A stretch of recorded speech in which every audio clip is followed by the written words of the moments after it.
tahu sendiri kalau orang dari Sumatera itu untuk mendidik tentang agama itu sangat keras. Kenapa saya bisa uh, mengenal Tuhan Yesus? Kenapa saya bisa menerima Tuhan Yesus?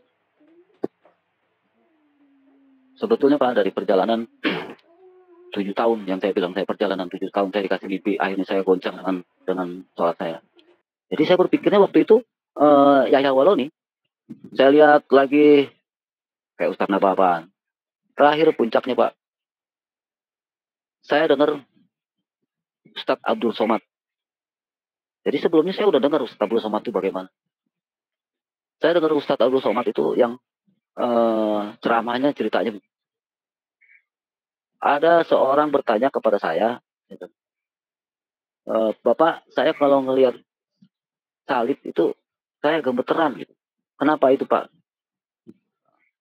Somad itu bilang begini, oh itu ada jin kafir. Jadi ada jin kafir, tangan dia sambil dibentangin sampai pala dia, oh madep kiri apa madep kanan gitu. Gitu. Itu saya herannya Pak. Saya merasa kesel, saya merasa sakit hati sama orang itu, sama Abdul Somad itu. Saya sakit hati. Karena apa? Karena Nabi Muhammad, Rasulullah Nabi Muhammad itu orang yang mulia, yang akhlaknya bagus. Menurut saya akhlaknya bagus. Kok Ustadz Abdul Somad seperti itu? Yang sekolahnya tinggi, yang sekolahnya sudah kemana-mana, kok akhlaknya seperti itu? Jadi maksud saya, dia nggak usah harus bilang ada segala macam ada jin. Saya bilang itu. Itu sama juga sudah menghina agama orang. Dari situlah saya pengen tahu apa sih isi Alkitab itu. Kok sampai sebegitunya Somad menghina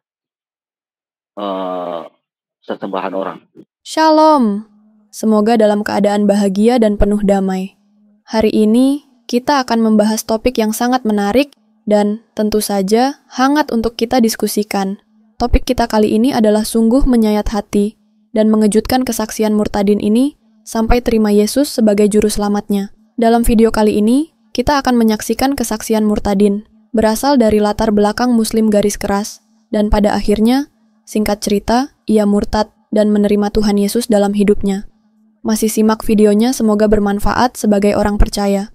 Ayo sambil mendengarkan kesaksiannya. Tuliskan pendapat kalian di kolom komentar. Tanpa berlama. Mari kita saksikan video ini. Jadi latar belakang saya, nama saya Supriyanto. Saya dari orang tua saya dua-duanya dari Sumatera Barat. Saya punya adik 7, 8 dengan saya paling tua. Saya dari kecil dididik, tahu sendiri kalau orang dari Sumatera itu untuk mendidik tentang agama itu sangat keras. Jadi saya dari kecil sudah dididik untuk bersolat. Kalau seandainya nggak sholat itu yang namanya paha saya tuh habis tuh pada biru tuh dicubitin sama ibu saya tuh. Saya harus sholat gitu. Sama juga sama orang tua saya gitu kan, yang bapak saya kalau nggak saya sholat saya dipukul gitu kan. Ya, sebetulnya orang tua saya tujuannya baik, dan saya walaupun seperti itu saya nggak pernah kesel gitu sama orang tua saya. Pada dasarnya dia tujuannya supaya saya menjadi orang yang baik, orang yang taat kepada Tuhan. Terus saya melanjut ke sekolah di sekolah dasar, SD saya selesai, sampai SMP saya selesai. Pada saat saya mau masuk SMA, sebetulnya saya kepengen masuk pesantren waktu itu. Saya masuk pesantren, tapi ibu saya mungkin karena dulu berpikirnya orang kalau di pesantren itu nggak bisa mendapatkan uang atau hasil atau gimana gitu ya. Karena pesantren itu cuma nanti keluar dari pesantren itu cuma dakwah dapat amplop gitu kan. Jadi orang tua saya nggak ngizinin waktu itu, ibu saya nggak ngizinin masuk pesantren. Dan saya pernah bilang sama ibu saya mau masuk pesantren gitu. Kalau saya harus masuk SMA, tapi nanti jangan salahin saya kalau sekolah saya nggak benar. Ya udah, akhirnya saya ikutin masuk di sekolah SMA. Berjalan 2 tahun saya di SMA, yaitu yang terjadi saya nggak benar. Saya sering mabuk-mabukan, sering minum-minum. Akhirnya saya dipecat, dikeluarkan dari SMA tersebut. Dilalah ada teman saya yang ngajak masuk sekolah, ya itu yayasan pesantren. Akhirnya saya masuk di yayasan pesantren itu, ya pikiran saya, mudah-mudahan saya di pesantren ini saya bisa benar. Jadi kelakuan saya yang suka minum-minum itu bisa berhentilah. Ya, berjalan saya di SMA di yayasan pesantren, tapi di SMA-nya, tapi itu bunyinya yayasan pesantren, tapi di SMA-nya saya. Selesai saya sekolah di situ, sudah selesai sampai SMA.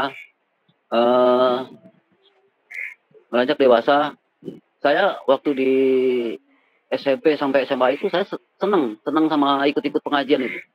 Saya senang ikut-ikut pengajian, saya berangkat ke pengajian ini, saya berangkat ke pengajian ini, senang. Sampai di SMA kelas 1 itu saya sebagai ketua pemuda Muhammadiyah. Saya latar belakang dari Muhammadiyah. Orang tua saya Muhammadiyah juga, latar belakangnya. Jadi saya senang ikut-ikut pengajian itu. Berjalan sampai SMA kelar, saya menikah dengan sama istri saya. Setelah menikah, mulailah baru saya punya anak saya yang pertama. Dari anak saya yang pertama, barulah saya teringat dengan kata-kata orang tua saya, ibu saya.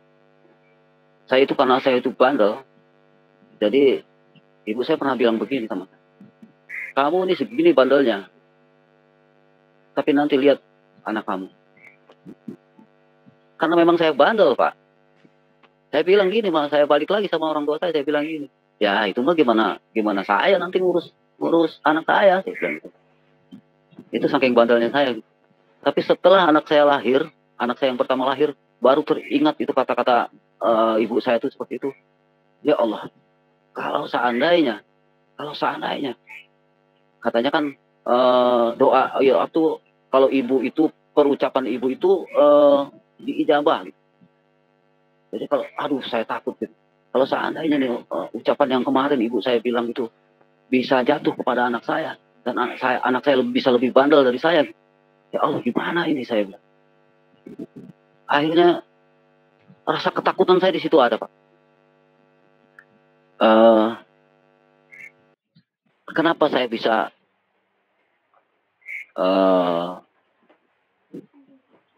mengenal Tuhan Yesus? Kenapa saya bisa menerima Tuhan Yesus? Sebetulnya Pak, dari perjalanan 7 tahun yang saya bilang, saya perjalanan 7 tahun, saya dikasih mimpi, akhirnya saya goncang dengan sholat saya. Jadi pada suatu ketika, saya lagi bawa mobil, bermimpi ini saya lagi bawa mobil, di jalanan itu ada jalanan yang rusak, dari ujung jalan sini sampai sebelah sini itu ada air, kobakan air gitu, kobakan air. Ada orang dua tuh, ibu-ibu sama ya orang masih muda lah itu, orang masih muda. Mau jalan dia bingung karena jalanannya itu basah. Dia bingung mau jalan itu. Akhirnya pas saya deketin, saya lihat teman saya bilang gitu, si Butet namanya. Mau kemana Tet? Bilang gitu. Gue mau ke gereja, dia bilang. Gereja. Ya udah gue anterin. Saya anterin apa naik anter. Sampai di pintu gerbang gereja itu, saya nggak tahu tuh gerejanya gereja apa, itu pintu gerbang. Jadi antara pintu gerbang dengan pintu gereja itu kan agak jauh tuh Pak. Pintu gerbang dengan pintu gereja itu agak jauh. Saya lihat ada orang ngawai tangan saya gitu. Ngawai tangan saya, itu pakai jubah putih panjang gitu. Cuman saya bingung. Kelihatan dari jauh itu kayak orang yang pernah saya lihat di gambar gitu. Ya udah saya abaikan dulu itu. Ya udah saya anggap itu. Tapi sebelum mimpi itu saya ada mimpi satu dulu. Pertama, saya lagi bawa mobil juga tuh. Ya, tiba-tiba ada tulisan Jalan Kristus gitu. Nah, saya bilang, ini Jalan Kristus. Bilang kayak jalan nama Kristus itu kayak nama-nama orang Kristen gitu kan. Kok jalan begitu ya? Ya udah saya telah bangun, saya abaikan. Terus mimpi yang kedua tadi saya ketemu teman saya itu antara kerja sampai sempat saya bilang gini, Ted, ntar kalau mau ke gereja lu telepon gua aja atau WA gua, ntar gua anterin. Udah gitu kata dia, iya, telepon kalau nggak salah telepon. Karena dulu kan nggak ada WA gitu, telepon aja gitu. Ya udah, dibilang iya. Nah, itu hampir jarak mimpi itu hampir hampir setahun tuh Pak, jarak mimpi. Cuman saya anggap itu iblis.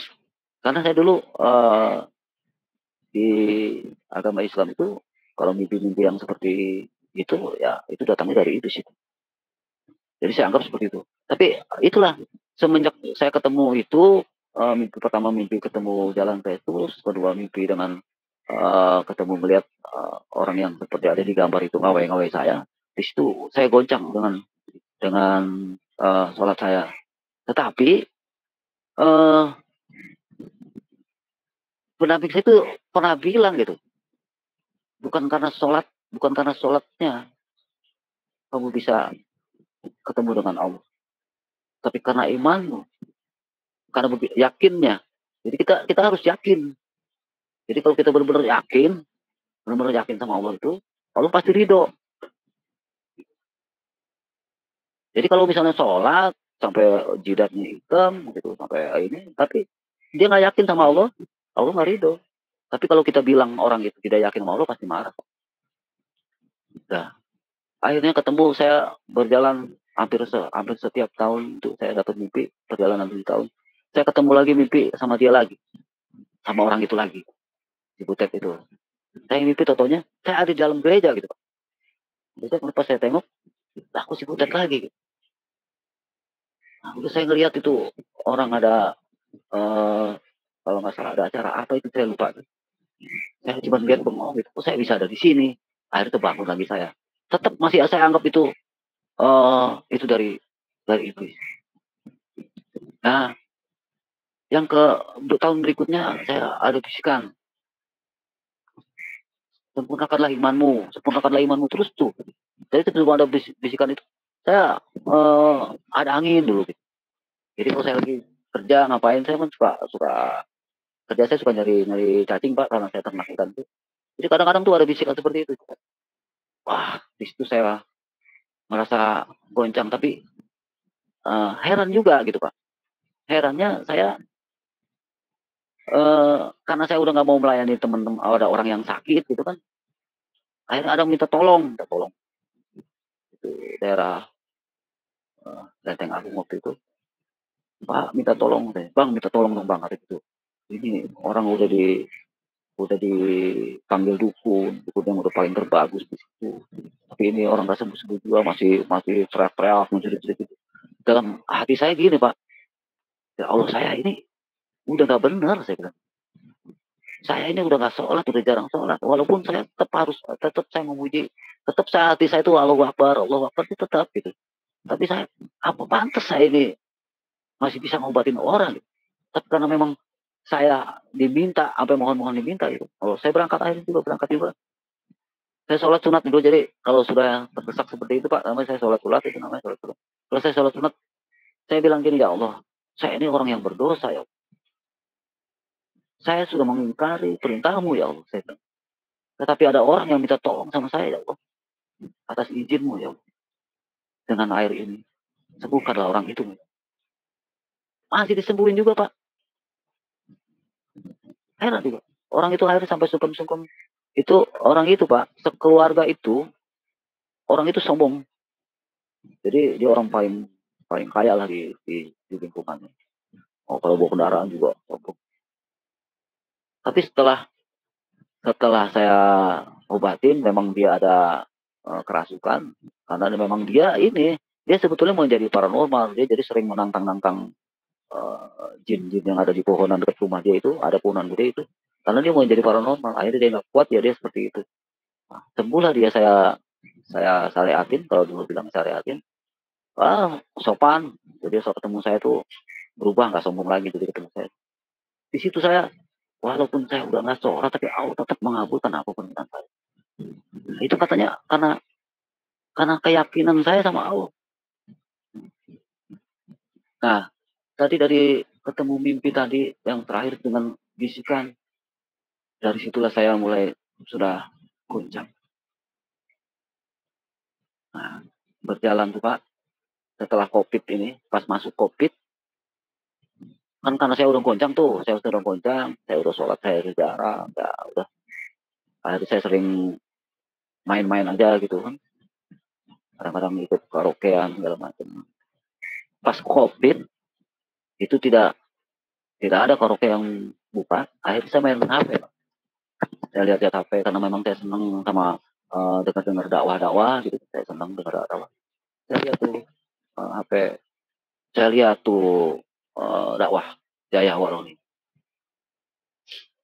Wah, Jaya Waloni lagi perang sama Estra Suro gitu. Estra Suro ya apa namanya, Pak? Nah, lagi perang di situ. Saya lihat, wah, ini bukannya ustadz ini, saya bilang. Bukannya ustadz ini kalau begini. Jadi saya berpikirnya waktu itu Yahya Waloni, saya pikir waktu itu dia orang Kristen yang mempelajari Al-Quran dan dia akan melencengkan. Karena guru-guru saya ngaji waktu dulu tuh pernah bilang, nanti ada seorang orang Kristen yang dia memahami tentang isi Al-Quran dan dia akan membelokkan. Nah, saya bilang ini dia orangnya nih. Saya bilang nih Yahya Waloni ini orangnya. Ini orang Kristen yang bisa membelokkan. Nanti akan, kalau kita dengar, dia akan membelokkan ayat-ayat Al-Quran. Kenapa? Saya bilang ini orangnya, Yahya Waloni ini orangnya. Karena setahunya saya, sepemahaman saya tentang saya mengaji, dan orang tua saya, ibu saya itu sering cerita tentang kemuliaan-kemuliaan Nabi Muhammad, kemuliaan Rasulullah Nabi Muhammad Shallallahu Alaihi Wasallam. Saya sangat memuliakan mereka, Pak. Sangat meninggikan mereka. Karena begitu banyak orang tua saya menceritakan tentang kemuliaan-kemuliaan. Jadi makanya saya melihat Yahya Waloni ini, saya anggap bukan orang Islam ini. Karena saya tahu saya datangnya Nabi Muhammad, baginda Nabi Muhammad Rasulullah itu datang itu untuk menyempurnakan akhlak manusia, gitu. Nah, tapi ini kok Yahya Waloni ini mulutnya kayak begini, ceramahnya tuh kayak begini, gitu. Jadi saya anggap, wah ini orang Kristen nih, orang Kristen yang nanti akan bagus. Tapi ternyata bukan. Saya lihat lagi kayak Ustadz Nababan, si Ustadz Moko Bintang. Saya lihat orang-orang, istilahnya orang-orang Kristen yang mualaf. Wah, saya senang tuh melihatnya. Orang-orang Kristen mualaf pada begitu. Terus saya lihat banyak seorang mualaf tuh yang kayak Erinda Handono gitu. Tapi saya perhatiin, saya lihat lagi, kok dia pada ngebohong dengan statusnya dia gitu. Yang latar belakangnya sebetulnya bukan pendeta, dia ngaku pendeta. Yang latar belakangnya biarawati, sebetulnya bukan biarawati. Kan sekarang zaman sudah bisa kelihatan, Pak. Mau lihat status orang bagaimana sudah bisa tahu. Heran lah saya di situ. Nah, akhirnya saya ngelihat lagi, Pak, ini seorang murtadin. Nah, seorang murtadin itu kalau saya lihatin, ya dia selesai jadi pindah dari seorang Kristen, dari Islam pindah ke seorang Kristen itu, kok dia bicaranya baik, gitu. Bicaranya nggak menghujat, gitu. Bicaranya nggak menceritakan tentang Al-Quran. Gitu. Kok kalau orang-orang yang mualaf masih menceritakan tentang Alkitab. Ya udah, terus saya sering dengerin itu. Terakhir puncaknya, Pak, saya dengar Ustadz Abdul Somad. Jadi sebelumnya saya udah dengar Ustadz Abdul Somad itu bagaimana. Saya dengar Ustadz Abdul Somad itu yang ceramahnya ceritanya. Ada seorang bertanya kepada saya, gitu. Bapak, saya kalau ngelihat salib itu saya gemeteran gitu. Kenapa itu, Pak? Somad itu bilang begini, oh itu ada jin kafir. Jadi ada jin kafir, tangan dia sambil dibentangin, sampai pala dia, oh madep kiri apa madep kanan gitu. Gitu. Itu saya herannya, Pak. Saya merasa kesel. Saya merasa sakit hati sama orang itu. Sama Abdul Somad itu. Saya sakit hati. Karena apa? Karena Nabi Muhammad itu orang yang mulia, yang akhlaknya bagus. Menurut saya akhlaknya bagus. Kok Ustadz Abdul Somad seperti itu? Yang sekolahnya tinggi, yang sekolahnya sudah kemana-mana. Kok akhlaknya seperti itu? Jadi maksud saya, dia nggak usah harus bilang ada segala macam ada jin. Saya bilang gitu. Itu sama juga sudah menghina agama orang. Saya bilang gitu. Sudah menghina. Kan sudah ada pernah saya dengar katanya kalau kita menghina atau melecehkan agama sesembahan orang lain dan Allah kita juga akan dilecehkan. Gitu. Saya tersinggung begitu karena saya sangat memuliakan Allah, saya sangat memuliakan Nabi Muhammad, gitu. Tapi ini si Somad ngomongnya kayak begitu, gitu kan? Saya merasa sakit hati, tersinggung. Sama juga menurut saya jadi dia tidak memuliakan Allahnya dan dia tidak memuliakan Rasulullah. Ya ada apa ini saya bilang gitu. Kok bisa kayak begini? Saya pertama sebelumnya dia ada orang yang bertanya itu, saya suka itu nonton dia itu. Wah, dia orang pintar banget. Tiba-tiba dia viral begitu ramenya sampai bukan sejuta umat lagi, udah berjuta-juta umat dia, banyak umatnya. Sakit hati saya sama dia. Nah dari situ Pak, dari situlah saya pengen tahu apa sih isi Alkitab itu. Kok sampai sebegitunya Somat menghina uh, sesembahan orang. Saya pengen tahu isi Alkitab bagaimana. Tapi puji Tuhan melalui HP tiba-tiba saya bisa dapat Alkitab. Saya baca Alkitab Pak. Padahal dulu saya kalau bilang megang Alkitab itu haram, nggak boleh. Jadi nggak boleh megang Alkitab, haram. Saya baca Alkitab Pak. Waduh, kok enak banget baca Alkitab ini. Saya baca terus. Seneng saya baca tuh Pak. Baca Alkitab. Wah, gimana ini ya? Saya mau belajar Alkitab ini.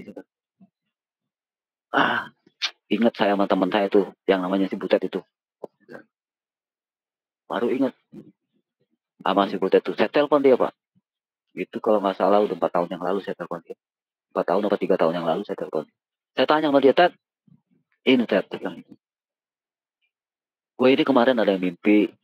Saya ceritain Pak mimpinya tuh. Yang mimpi yang tadi saya ceritain sama mereka. Sama si Butet itu. Herannya saya Pak, sama dia. Dia bilang gini malah sama saya.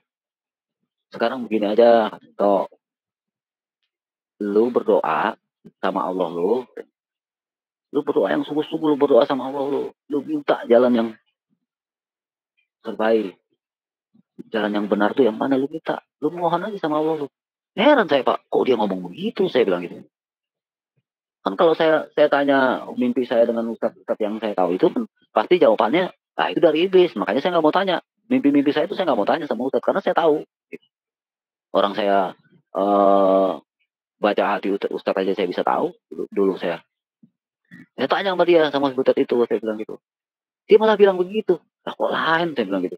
Katanya orang Kristen itu malah ngajak-ngajak orang Kristen, orang masuk Kristen nanti dikasih Indomie, dikasih duit segala macam. Nah ini kok saya enggak, kok saya malah dibilang begitu, kan jadi penasaran sama saya Pak. Lah kok dia malah bilang begitu, saya bilang. Nah, kebingungan saya bagaimana ini saya bisa memahami tentang Alkitab itu.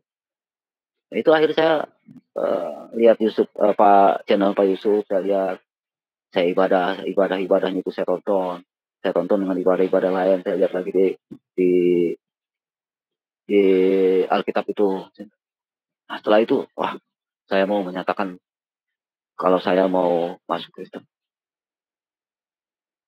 Jadi hampir 2 tahun yang lalu, saya pengen masuk Kristen tuh gimana ya? Saya datang ke gereja ini, pernah saya datang ke gereja ini, wah gerejanya serem amat, tinggi gitu Pak, tinggi, terus gambarnya apa tuh, ujung gitu, serem amat gitu. Udah akhirnya saya bingung, saya mau masuk gereja mana. Tiba-tiba saya ada masuk gereja itu baru gitu serem. Yang penting saya menyatakan saya mau pindah iman dulu. Pindah iman dulu, akhirnya saya nulis pernyataan, saya menandatangani sampai pakai materai, jadi ikut katekisasi saya 2 tahun Pak. karena COVID. Jadi karena COVID, jadi ntar kategorisasi, ntar enggak. Tapi perjalanan kenapa saya bisa terima Tuhan Yesus itu berawal dari saya merasa saya kecewa dengan yang apa saya muliakan. Saya kecewa dengan baginda Nabi Muhammad Rasulullah SAW. Saya kecewa dengan, mohon maaf, dengan isi Al-Quran. Apa Al-Quran itu firman Tuhan. Jadi setelah saya baca Alkitab, Pak, saya baca Alkitab cuma sekali, perjalanan setahun selesai, saya baca khatam. Akhirnya saya belajar Al-Quran. Makanya begitu banyak saya malah mempelajari tentang Al-Quran. Kecewa, saya belajar Al-Quran, saya belajar hadis, saya lihat tafsir. Sekarang mau belajar apa? Mau belajar hadis, saya tinggal lihat di pakai HP udah kelihatan hadisnya dulu. Susah, harus beli bukunya mahal. Dan lagi pula saya dari latar belakang Muhammadiyah itu nggak pakai sistem boleh hadis itu nggak begitu ini, karena Muhammadiyah itu baca Al-Quran, ayat bahasa Arabnya, baca Al-Qurannya, terjemahnya. Jadi nggak hadis. Tapi setelah terjadinya kekecewaan saya sama Yahya Waloni, sama Somad, akhirnya saya mempelajari tentang Al-Quran. Kecewa saya dengan isi Al-Quran. Kecewa dengan hadis-hadis saya. Jadi karena apa, Pak? Saya, semua doa saya sudah dikabul. Sampai anak saya yang terakhir semua sudah dikabul. Jadi yang saya perlukan tuh apa lagi? Di usia tua saya ini yang saya perlukan apa lagi? Saya cuman bagaimana saya bisa mendapatkan surga. Berapa dari mendapat? Wah, saya mencari. Ternyata, Pak, mungkin nggak tahu karena kebodohan saya. Gitu. Saya nggak tahu kalau di surga orang Islam itu mendapatkan 72 bidadari. Saya ngelihat ceramahnya dari Pak Ustadz Zulkifli dan Ustadz Firanda waktu itu. Ada satu lagi Ustadz yang matanya sipit. Yang dia bilang katanya, apa yang kita dapat nanti di surga? Dia bilang, aduh, kayaknya saya dengar dia ngomong itu sampai apa? Aduh, malu saya ngomongnya kali. Nah, nanti kita di surga, kita mendapatkan 72 bidadari, 72 atau 73 bidadari. Kita akan mendapatkan 73 bidadari dan pekerjaan kita sepanjang hari hanya memecahkan keperawanan bidadari. Pecah perawan lagi, pecah perawan lagi. Jijik saya dengarnya, Pak. Saya orang nggak benar, saya tukang mabuk. Tapi saya dengar orang ceramah itu kok begitu. Emang apa ada hadis seperti itu? Apa ada di Al-Quran seperti itu? Yang kan kebodohan saya nggak mau belajar tentang Al-Quran atau tentang hadis. Ternyata memang ada. Kalau di Al-Quran saya baca di surat Yasin ada, tapi bunyinya bukan 73 bidadari. Bunyinya nanti kita di surga mendapatkan kenikmatan. Di situ saya nggak terima. Saya merasa kok mendapatkan kenikmatan, saya bilang. Kalau mendapatkan nikmat, saya bisa terima. Karena apa? Saya di saat saya berzikir waktu itu, di saat saya berzikir terus panjang malam saya berzikir, tiba-tiba saya ada di suatu, saya masih duduk bukan di mimpi, Pak, lagi berzikir itu, tiba-tiba saya ada di suatu halaman rumput, saya berzikir sila di situ rumput, sampai ukuran itu indah, sejuk rasanya gitu. Wah, ya Allah, itu nikmatnya saya memuji nama Allah, Allah Akbar, Allah Akbar. Saya merasakan, nggak tahu saya namanya belum tahu surga, apa ini surga gitu. Jadi waktu saya saat berpikir itu, bukannya mimpi, saya istilahnya saat saya berzikir tuh tiba-tiba melayang gitu. Tiba-tiba saya sepertinya ada di suatu tempat seperti itu waktu saya berzikir. Karena eh kita saya bukannya kalau kita saya jadi berarti saya ngajarin orang. Saya nih merasa kalau saya memuji nama Allah itu, Allahu Akbar, Allahu Akbar, Allahu Akbar, Allahu Akbar. Itu kadang-kadang suka terpikir dengan bagaimana ini besok punya duit apa enggak, bagaimana ini besok ikan saya makan apa enggak. Wah, jadi kagak, kalau di Islam itu bilang enggak khusyuk. Jadi khusyuk kita memuji-muji nama Allah. Ya, saya yang namanya kita bisa khusyuk memuji nama Allah itu ya di surga nanti. Karena guru saya juga pernah bilang kalau kita mau ketemu sama Allah ya banyaklah berzikir, nanti kita di surga. Waktunya kita bisa melihat Allah, waktunya kita bisa memuji Allah. Itu guru saya ngomong gitu, Pak. Tapi kok di sini, di ceramah ini, saya bilang, kok di surga mendapatkan 73 bidadari kerjaan kita begitu. Nah, berarti itu harinya ada berapa? Kalau di sini sekarang di dunia ini ada sebulan 30 hari gitu kan. Kalau 70 hari berarti soalnya dia ada sebulan apa enggak ada. Jadi nggak kenal hari mungkin. Kerjaan kita cuma begitu aja. Kapan? Kapan? Kapan memuji nama Allah? Kalau kerjaan kita begitu. Sakit hati saya. Saya kecewa. Kalau memang surganya Islam itu mendapatkan 73 bidadari. Yang kecewa lagi saya dengan hadis Rasul. Ya, kembali lagi karena kebodohan saya. Mungkin saya nggak tahu. Karena saya nggak belajar. Baru tahu, Pak, kalau Aisyah itu istrinya Nabi Muhammad itu umurnya dinikahin 6 tahun. Persetubuhi 9 tahun. Di situ saya juga kecewa dengan Nabi yang begitu saya muliakan.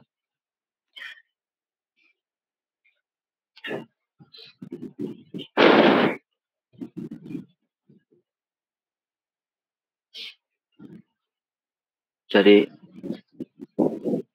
ada hadis Nabi, hadis Rasulullah. Saya juga tahu akhirnya saya melihat hadis karena ada juga yang ceramah, ada juga hadisnya saya baca kalau Nabi Rasulullah itu mati diracun. Saya kecewa juga sama Nabi Muhammad Rasulullah yang saya agung-agungkan. Saya juga kecewa dengan hadis Rasulullah yang ada hadis tentang menyusui orang dewasa. Banyak hadis-hadis setelah saya baca hadis-hadis yang kecewa. Banyak. Kecewa saya dengan Al-Quran. Al-Quran itu firman Allah. Firman Allah yang saya yakin.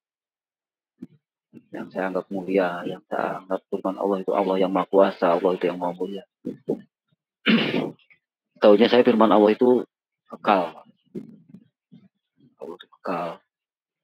Jadi ada firman yang menyatakan inna Allah Islam.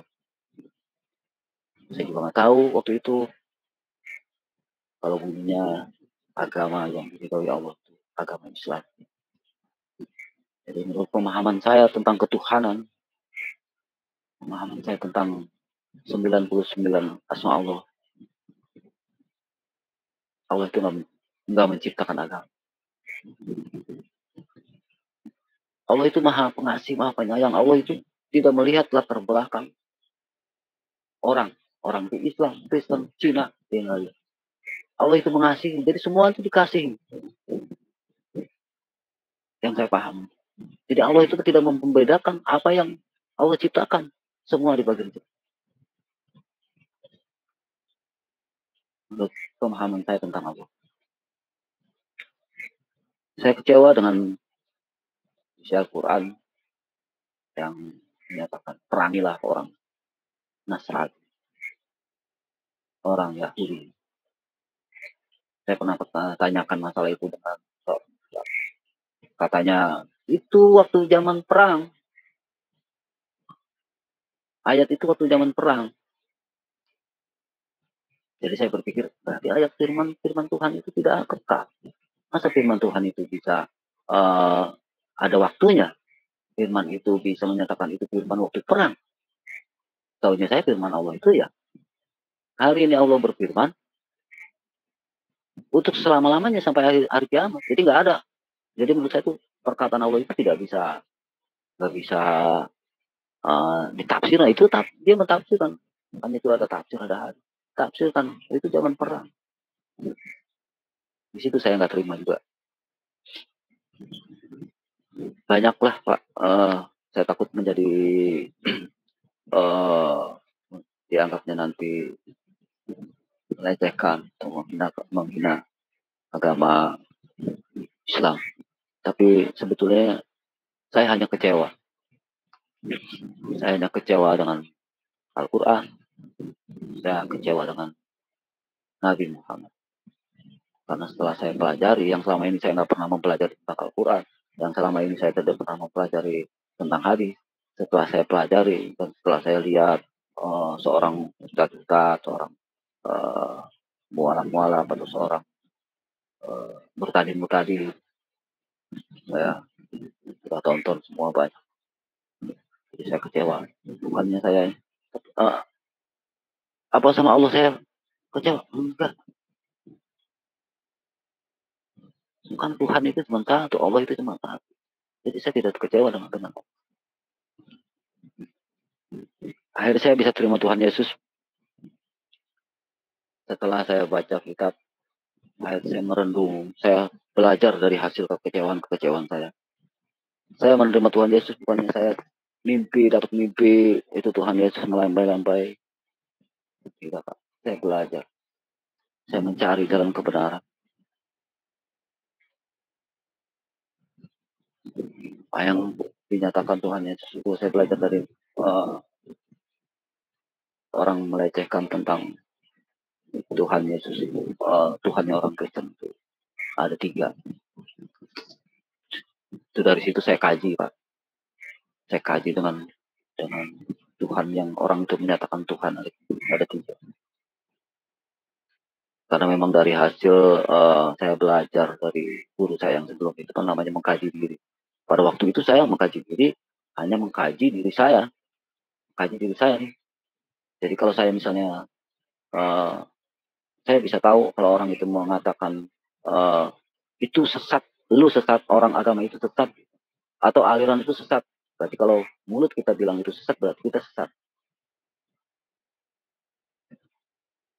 Seperti itu palsu.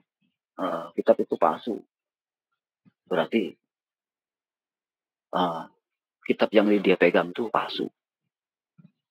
Jadi pemahaman tentang mengkaji diri saya itu kita saat kita bicara kita ada kaca di dalam diri kita. Di dalam kita tuh di muka kita ada kita. Karena kenapa memang guru saya itu Pak waktu itu tuh dia sangat menjaga telinganya, sangat menjaga ucapannya, sangat menjaga hidungnya. Makanya saya berat sebetulnya kalau ukuran saya untuk harus menerima Tuhan Yesus. Semua dijaga. Jadi setelah saya kaji ya itu memang akhirnya saya melihat Ustaz saya Waloni bilang palsu itu kan kalau kitab itu palsu berarti itu palsu. Ustaz Taslim yang bilang Bible ini cuman 12% yang benarnya, yang sisanya nggak benar. Berarti kalau menyatakan itu saya kaji lagi, saya balik lagi. Ntar kalau saya balik lagi Al-Quran itu 12% yang benar, yang sisanya. Orang bilang sesat, berarti kita sesat. Kenapa? Kalau memang hati kita bersih, kalau memang hati kita memang hati di jalannya Allah, kalau memang kita yakin sama Allah, kita nggak akan mencaci maki orang, Pak. Kita nggak akan menyesatkan orang. Kita nggak akan bilang sama orang, wah iblis lu, sakit jiwa lu. Nggak akan. Karena hati kita nggak seperti itu. Makanya guru saya itu waktu itu menjaga. Jadi kalau ada orang lagi ngomongin orang gitu, dia misalnya ngobrol dengan orang, ya dia pergi Pak, dia jaga kupingnya, jangan sampai hatinya rusak. Memang sulit Pak, memang sulit untuk bagaimana supaya kita itu mempunyai hati yang bersih. Tapi memang belajar supaya kita jangan menyesatkan orang. Kalau kita bisa bilang orang itu sesat, atau kita bisa bilang itu orang iblis, atau kita bisa bilang orang itu sakit jiwa, berarti orang itu begitu juga, iblis juga, sakit jiwa juga, sesat juga. Karena kalau memang hatinya bersih, dia nggak akan bilang orang itu sakit jiwa, karena di hati dia nggak ada, hati dia bersih, nggak ada. Saya kaji dengan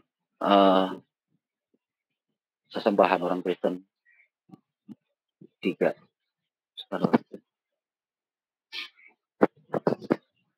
Akhirnya saya bisa terimanya begitu Pak.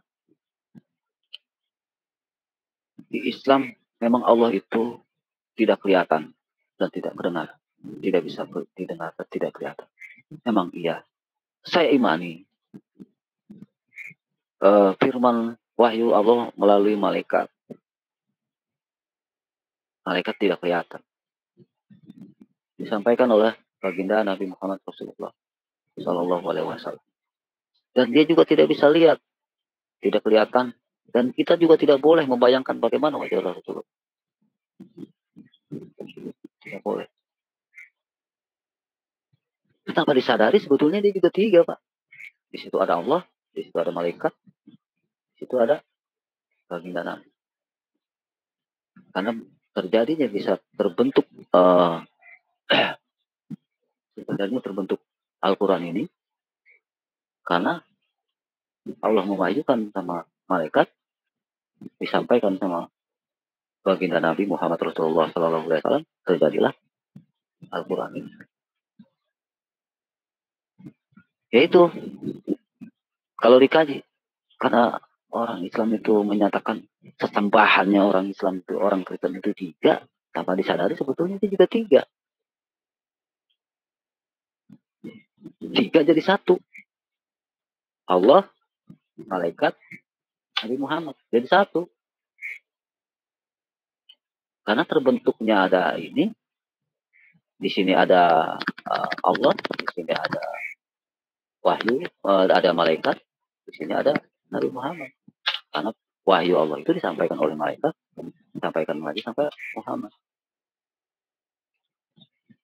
Cuman ada pertentangan yang kalau wahyu ini kekal, wahyunya Allah itu kekal. Kenapa Allah merintahkan sholat itu dari 50 sampai 30 sampai 5 waktu, itu sudah kekal, sudah kekal.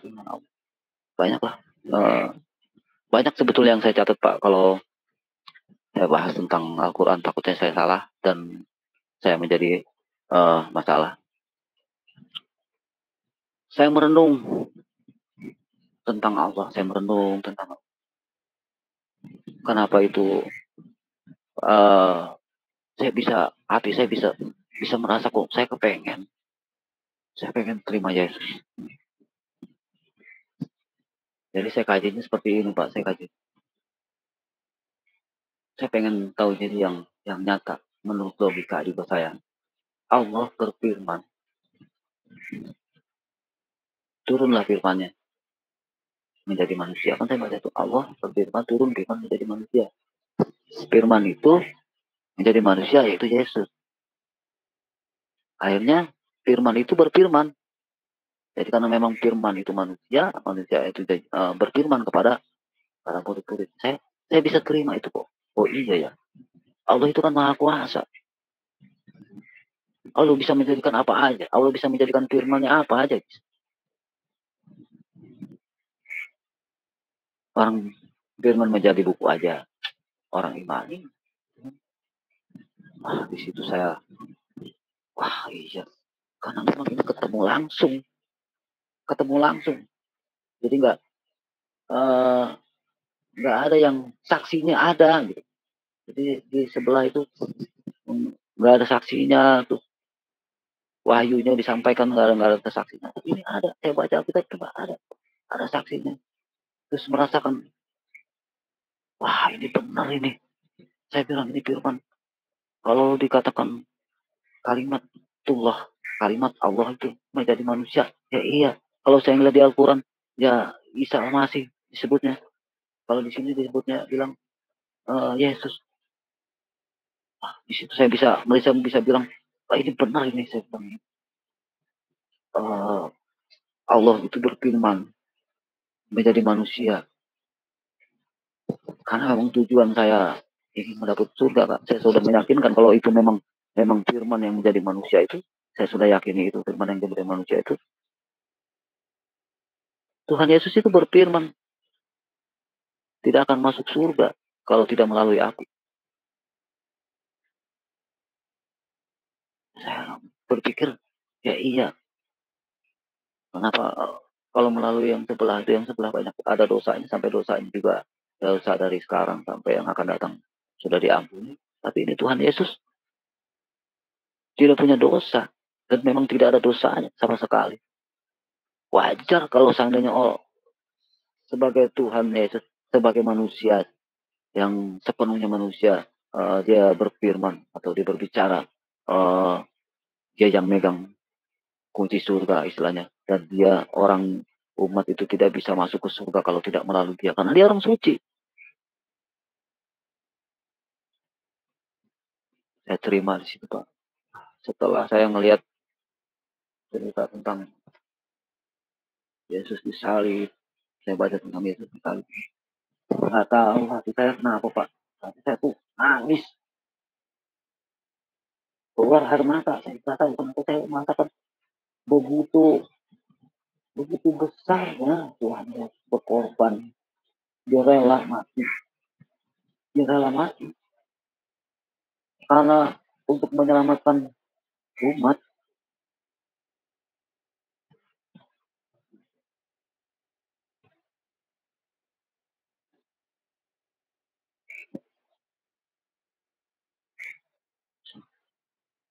Jadi yang kemarin saya bilang itu orang menyembah manusia, ternyata itu bukan manusia sembarangan manusia. Ternyata itu memang Allah, memang Tuhan yang menjadi manusia, bukan manusia yang. Allah menunjukkan cara bagaimana berkurban. Allah sendiri yang menunjukkan. Dia telah mengubarkan anaknya. Dan saya meyakini anaknya. Karena Yesus itu bukan lahir dari benih manusia. Itu dari rohnya Allah. Dari rohnya. Saya yakin. Kalau saya baca Alkitab kita yakin. Saya yakin Tuhan Yesus itu Tuhan. Tuhan Yesus itu juga Bapa. Tuhan Yesus juga Allah itu. Karena firman itulah firman yang Allah. Iman yang menjadi.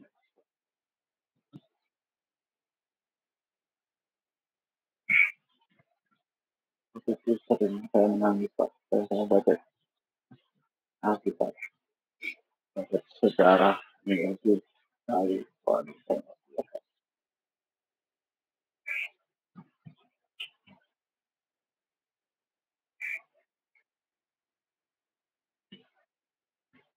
Itulah saya akhirnya saya terima Tuhan Yesus. Saya nggak aturan rencananya saya mau bersepakat banyak tentang itu Al-Quran yang sangat menghati saya habis. Saya takut saya terlepas yang akhirnya membuat saya dianggapnya melecehkan agama Islam.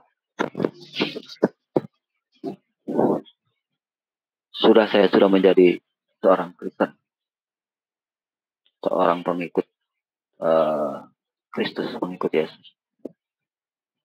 Walaupun saya awalnya itu saya nggak yakin kalau Allah itu bikin agama, karena di Al-Quran itu ada tulisan Islam. Inna dina indallahi Islam. Agama yang diridhoi Allah, agama Islam. Kok Allah begitu membedakan kasihnya kepada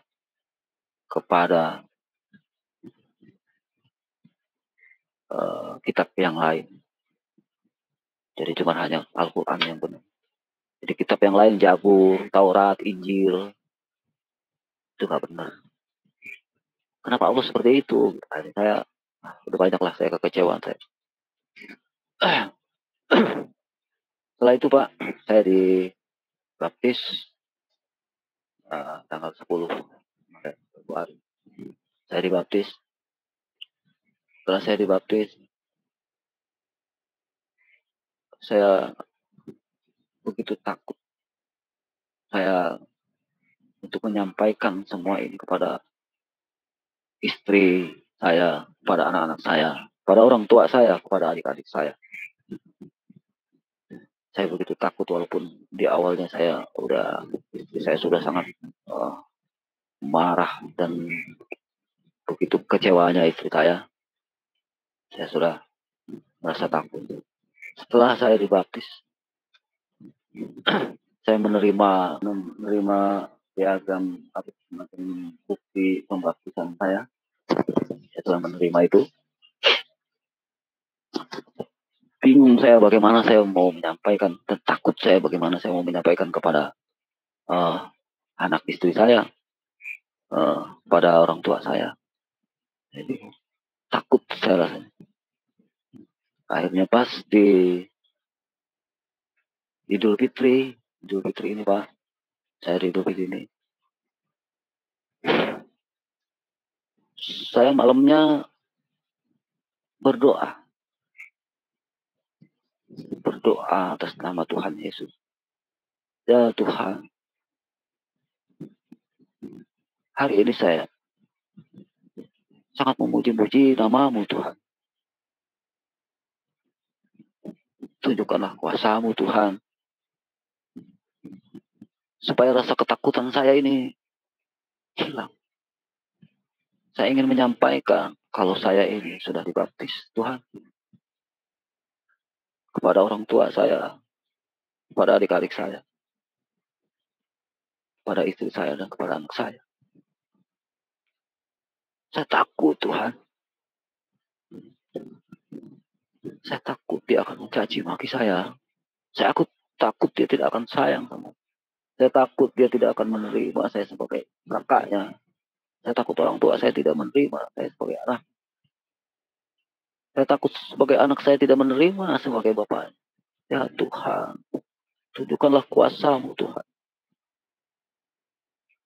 Aku percaya Engkau maha kuasa. Aku percaya Engkau Tuhan. Tunjukkanlah Tuhan.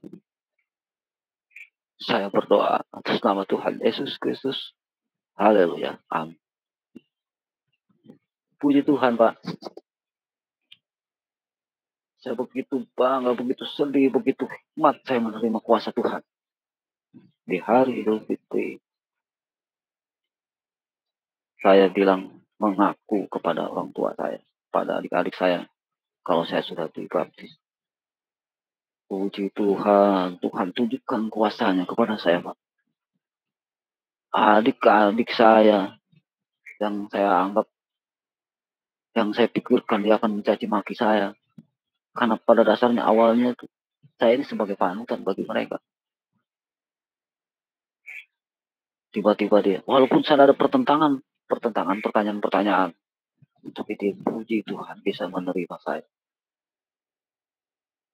Dia bisa menerima saya, dia hanya berbicara ya Islam, mudah-mudahan bisa kembali ke jalan yang benar. Dan orang tua saya juga Pak. Aduh, karena ada adik sepupu saya yang murtad,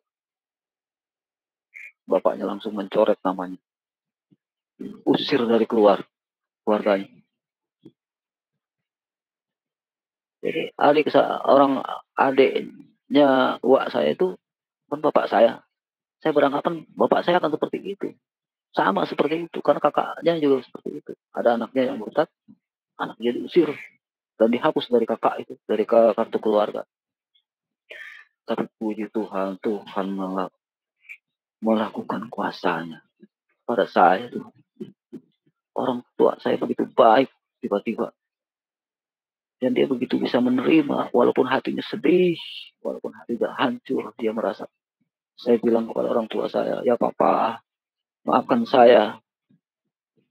Papa tidak bersalah melakukan mengajari saya. Papa benar. Papa jangan merasa Papa itu merasa saya bersalah mengajar anak. Tidak, Pak.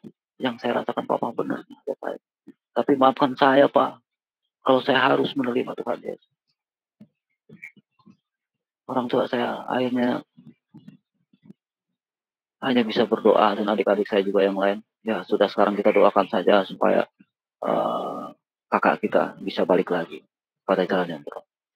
Puji Tuhan, puji Tuhan. Saya setelah berbicara menyatakan iman saya kalau saya sudah dibaptis, Pak. Saya datang ke tempat ikan saya sini, Pak. Ini di sini. Saya menangis. Saya mengucapkan terima kasih Tuhan Yesus. Terima kasih Tuhan. Kau telah menunjukkan kekuasaannya, menunjukkan kekuasaanmu Tuhan. Kau masukkan roh yang suci di adik-adik saya, di istri saya, di orang tua saya. Istri saya juga yang begitu dulu memaci maki, itu begitu baik. Dia mau menerima saya. Gak apa-apalah. Menangis saya. Saya berdoa menangis. Saya berterima kasih Tuhan. Terima kasih Tuhan. Secara langsung Kau tunjukkan kuasa-Mu kepada saya Tuhan.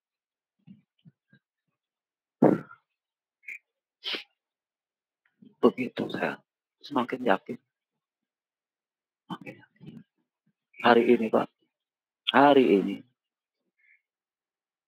Karena baru kemarin saya menyatakan baptis CD saya kepada orang tua dan adik-adik saya. Ada anak perempuan saya juga di situ ada, terus anak saya yang 2 tuh lagi berlayar. Saya khawatir anak saya yang 2 itu juga akan benci kepada saya, akan memarah kepada saya. Tapi saya berdoa sama Tuhan. Saya yakin Tuhan Yesus akan merubah pikirannya yang aturan benci jadi tidak benci. Tadi Bapak, saya menangis lagi tadi Bapak. Anak saya WA kepada saya yang sedang berlayar.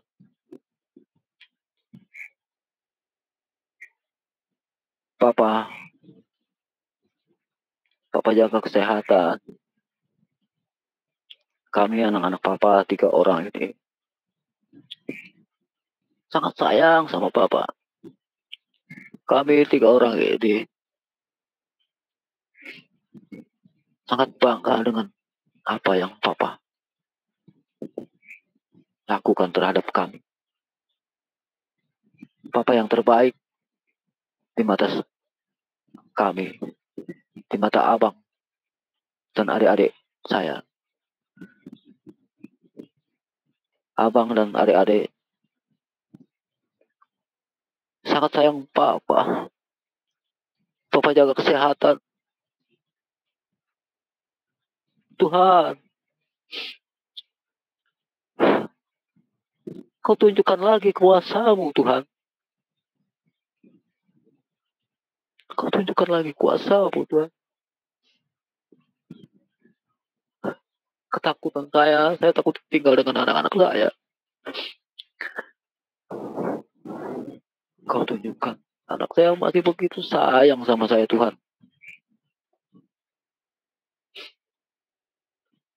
Terima kasih Tuhan. Terima kasih Tuhan.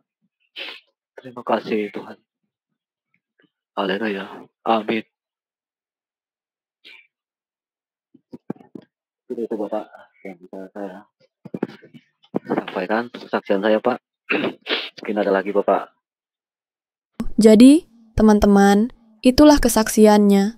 Saya percaya saudara diberkati dengan kesaksiannya. Saya ingin bertanya kepada kalian, teman-teman, bagaimana dengan pengalaman hidup kalian?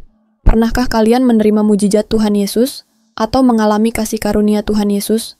Bagaimana perasaan kalian saat itu? Apakah kalian merasa bahwa itu mendekatkan kita satu sama lain? Komen di kolom komentar. Kalau kamu suka video ini, jangan lupa like, share, dan tentunya subscribe untuk mengikuti video-video menarik lainnya. Terima kasih sudah menonton, Dan semoga kita bisa terus hidup dalam kedamaian dan kasih sayang Tuhan Yesus. Percaya Tuhan Yesus adalah juru selamat. Katakan Tuhan Yesus. Baik, Tuhan Yesus dahsyat di kolom komentar. Sampai jumpa di video berikutnya. Tuhan Yesus memberkati kita semua. Shalom saudara gereja YouTube, saudara yang mau mendukung pelayanan misi kami untuk penginjilan generasi muda, Forum Komunikasi Pelayanan Penginjil Indonesia, bisa melalui Bank BRI 042 1010 04870 atas nama singkatan Generasi Muda FKPPI. Dan bisa melalui QRIS ini, silakan scan barcode QRIS ini melalui mobile banking saudara. Tujuan dari pelayanan misi ini adalah untuk menjangkau banyak jiwa di pelosok-pelosok desa yang rindu untuk mendengarkan firman Tuhan dan untuk kegiatan hamba Tuhan yang menjalani penginjilan ke desa-desa untuk bisa terus mengabarkan kabar baik di seluruh tanah Indonesia. Selain melalui media sosial YouTube, kita tetap terus bisa menyuarakan kabar baik secara offline. Boleh melalui rekening ini dan bisa melalui QRIS Mobile Banking ini. Dengan cara scan barcode QRIS ini di mobile banking saudara sahabat gereja YouTube. Dan untuk mendukung di rumah pelayanan yayasan kami, bisa mendukung melalui rekening yayasan atas nama Yayasan Cipta Pelita Kasih di Bank Rakyat Indonesia atau BRI. Dan bisa melalui QRIS ini, silakan scan barcode QRIS ini melalui mobile banking saudara. Dukung pelayanan kami di semua sektor. Dengan ini sebagaimana untuk membiayai tempat tinggal yayasan, listrik, air, dan juga peralatan pengajaran pendalaman Alkitab dan Murtadin. Seberapapun itu sangat berguna bagi pelayanan gereja YouTube, biarlah terus kita hidup dan berdampak menyuarakan dan memuliakan nama Tuhan Yesus, dan pastinya malaikat sorga bersorak-sorai karena banyak yang mengaku bahwa Yesus adalah juru selamat. Terima kasih Tuhan Yesus, memberkati saudara, gereja YouTube semua.